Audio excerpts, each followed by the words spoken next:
Sound check tayo. Unahin natin yung preamp.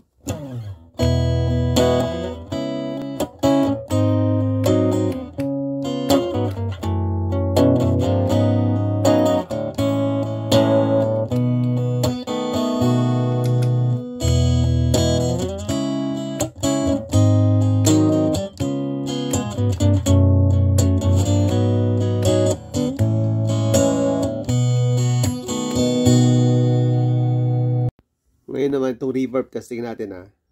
Flat. Naka-flat tayo. Hapo yung reverb natin.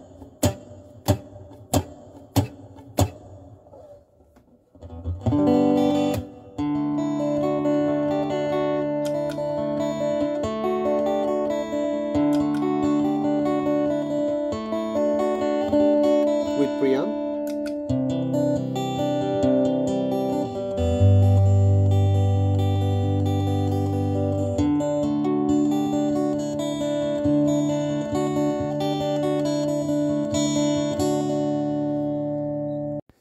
Okay, by this time naman, isama na natin tong yung naka-setup na yung natin, compressor natin. Ayun sa sa prep ko.